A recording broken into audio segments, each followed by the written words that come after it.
What's a workout, like a common workout that you see that most people do mistakes on? Oh my goodness. On their range of motion. That's a great question. Right. Let's talk about the squat, because a lot of people love squats, right? Like it's girls love it to get their ass. Absolutely. Guys don't want to have chicken legs. Exactly, right? It's become the new obsession. Right. You look at TikTok, Squat University, all these big viral pages that are talking about the squat. Of course, a number of different techniques I could go into, or different numbers of lifts that I could break down, but the squat feels right because there's a lot of myths surrounding it. So when I see the squat, one of the things people constantly get lambasted about is depth. Oh, you didn't hit depth. You didn't hit depth. That doesn't count. Ass didn't hit the ground. Exactly. Yeah, you didn't go ass to grass, so or it don't your ass count. didn't clench enough. These guys always do that. Like, Exactly. Your ass Like, you're not unless you putting your squat ass low in. enough to pick Skittles up with your asshole off the floor, like, you ain't going low enough, Papa. See, I told you I'm not supposed to do it like that. Over here trying to have my butt. Yeah, that's right. Pause. Before I say anything else, pause. I was like, taste the rainbow, motherfucker. No, I'm just kidding. That's the thing. There's this obsession with perfection rather than the journey, rather than getting there. When you asked earlier, how did you get so consistent? I got consistent by recognizing and performing bad technique, realizing the errors and then eliminating them, weeding them out, and slowly refining and sharpening the saw to find what actually is good technique. Now, when you look at something like a squat, there's a lot of like, oh, you should do this way. Man, if I had $1 for every time, especially before I became like more of a professional power lifter and doing what I did, not a professional power lifter, but a professional fitness individual who is doing powerlifting, people used to come up to me all the time when I was smaller and be like, yo, bro, can I give you a tip? And what they always say for some reason is, why don't you squat wider? You got to squat wider, take it wider. Because that's what they see NFL athletes do. That's what they see strong men doing who may have limited hip mobility and stuff. They're not looking at the functionality of it. So depth is a really big common hang up. But there are these things called long range partials, which is where you go down into the end range of an exercise. So typically, I should say, where the muscle is at its lengthened position, which is actually typically the beginning of the exercise. So in a squat, it would be at your descent. And then if you start at the descent and you go halfway up and then back down, halfway up and then back down, someone might say, oh, those are half reps. But an educated person would look at that and say, oh, maybe he's training progressive overload for long range partials. So that's the thing. People love to come up and flex their knowledge in the gym. Hey, can I give you a tip? Yo, bro, can I show you a better way of doing that? Trainers do this all the time as well. In fact, any trainer that I've had, so I spent 7 years working at a National Academy of Sports Medicine partner school, teaching people how to become trainers, or trainers how to become advanced trainers. And one of the things I would always tell them, if I have one philosophy in fitness, it is do not give people unsolicited advice. When you go up to someone, you start telling them about themselves, about like, yo, man, let me tell you how to make your life better. They're gonna be, who the fuck is this guy? I started learning about like asking permission. Yep. Yes, that's a beautiful thing to say right there. Can I tell you this? Can I tell? Exactly, Can I share this with you? exactly, yeah. Can I just You tell me inform? no, Say it in man. corporate, Bro, absolutely, just yeah. say it in the most corporate way that you can. Absolutely. So I'll say it this way even. Let's say that's a great point. So how would I educate my students to approach? Because some people need advice. Lord Right. knows. You see some people and they're like, I'm you don't. blunt, so I might say some asshole shit real quick. And I tell you what, some people receive that well. There are some people out there who go to the gym like, boy, I hope somebody tells me what I need to do, right? Because they just want to get to the result. But unfortunately, we live in a world of very fragile egos. Facts. When do we get to that point, I wonder? I think in the 2010s, I'm just kidding. And so it's like, let me tell you the date. Let me tell you. It's around like, that time, this was the event that I think triggered it. Kanye West went up to Taylor Swift and like, yeah. Why did you do that to her? You know, it comes down to building rapport. You are more likely to take advice from people you respect or have a connection with, right? So if you begin just by telling people something nice, right? Just saying like, yo, I see you in here. Complimenting them Exactly. Compliment them first. Get to know. When I usually try to give advice to somebody, I don't give advice on the first meetup.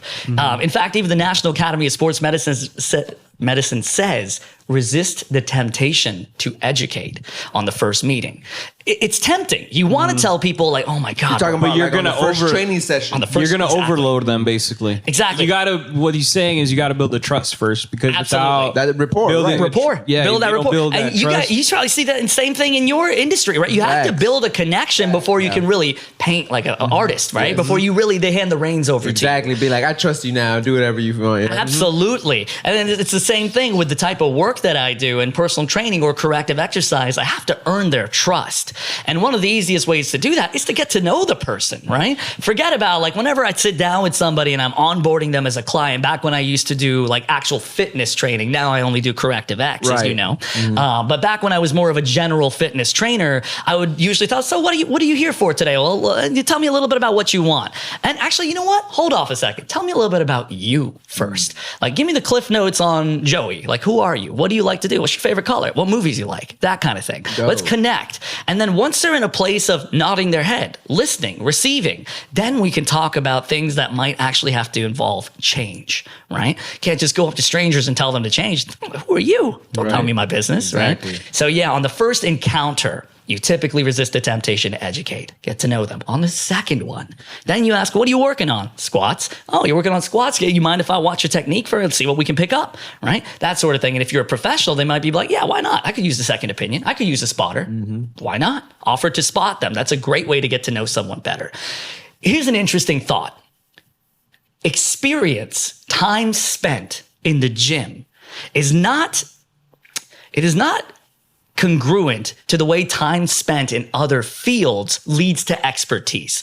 Let me word it this way. If you want to learn survival, if you want to get better at outdoorsmanship, right? Braving harsh tundras and arid deserts, how do you go about doing that? You got to get yours. You take your ass outside. Exactly. You got to get experience, right? And typically, you probably won't just read it in books. You want to find someone who's going to be an outdoor guide. Yeah. And you want to find someone that's like a already mentor. done it before. Say it, exactly. Yeah, someone who's done it been there. before. Been there, done that. Exactly. Someone who has braved these barren deserts. Someone who has braved these harsh tundras and maybe made mistakes out there that almost got them killed so that they can share that with you and you learn, wow, what can I extrapolate from this so that doesn't happen to me? Right. That's not true in the gym necessarily. Experience is a great guide and teacher, but I often find that people who come up and give unsolicited advice, they're the kind of people who be like, yo, man, just listen, take it from me, bro. I've been lifting for 18 years. I've torn my labrum like 6 times. I've had 4 rotator cuff injuries, threw my back out 3 times. I don't want to learn from someone, who's got a history marred in injury. You see what I'm saying? It's like trying to learn how to drive a car from somebody someone who's got... They've crashed 10 times. Absolutely. Like, Take bro, it from me. Exactly. I understand you've been on the road Maybe 40 you should damn get years. off the road, buddy. I don't want to learn from someone who has 2 car crashes a year, right? That experience is not congruent in this arena as it is in other arenas. So I often tell people, be cautious because coachability and coaching are 2 separate skills. One of the hardest fights I fight, along with many other educators in sports medicine, is that it's not the best body in the room who is the most knowledgeable. It is the individual who has done the most research, who has experience guiding and learning from others, who has spent time in the arena, but has done so with precision and care.